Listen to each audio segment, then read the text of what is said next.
Tila naghahanap na ng gulo ang China sa patuloy nitong panghimasok sa ating exclusive economic zone. Kasunod ng bantang ipaaresto mga tinuturing na trespasser. Namataan naman sa Panatag Shoal ang pinakamalaking Coast Guard vessel sa buong mundo na pag-aari ng China.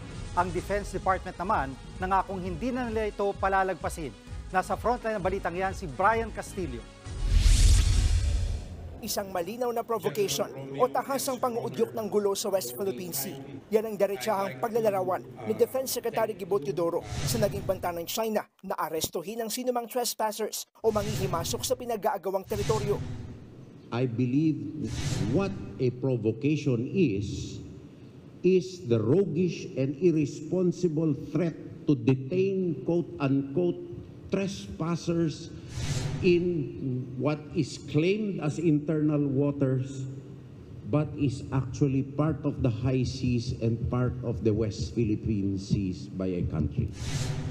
Bagamat malayang maglayag ang mga bansa sa ating exclusive economic zone, walang karapatan ng China na ipatupad ang batas nito sa ating EEZ. Binabaliwala rin daw ng China ang United Nations Charter na nagbabawal sa mga bansa na gumamit ng puwersa para ipatupad ang kanilang maritime claim. The ultimate intent is to get what they want by the threat or the use of force. This we cannot allow to continue.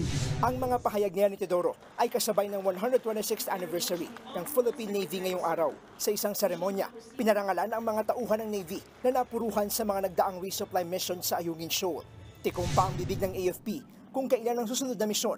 Ngayong mainit pa rin ang issue sa pakikipag-usap ng isang Chinese Defense Attaché kay dating AFP Western Command Chief Vice Admiral Alberto Carlos. Nauna nang sinabi ni Carlos na wala siyang sinang-ayunang anumang New Model Agreement na binabanggit ng Chinese Embassy. Itinanggi ng Philippine Navy na ito ang dahilan ng pagkaka-relieve kay Carlos. Wala namang nakikitang mali sa Philippine Navy Flag Officer in Command Vice Admiral Toribio Adasi sa pakikipag-usap ng military officials sa mga diplomat. Pero aminado siyang mas nag-iingat na sila sa mga ginagawang diskusyon kasama ang mga foreign counterpart. Casual engagements with foreign attachés is but a normal thing in social gatherings, even in the Philippine setting. But things like those are left to the discretion of parties. Sa gitna pa rin ng sigalot sa pagitan ng Pilipinas at China, isa na namang Chinese vessel ang namataan malapit sa Panatag Shoal. Ayon kay American Maritime Security Expert Ray Powell, yan ang China Coast Guard Vessel 5901 na siyang pinakamalaking Coast Guard ship sa buong mundo.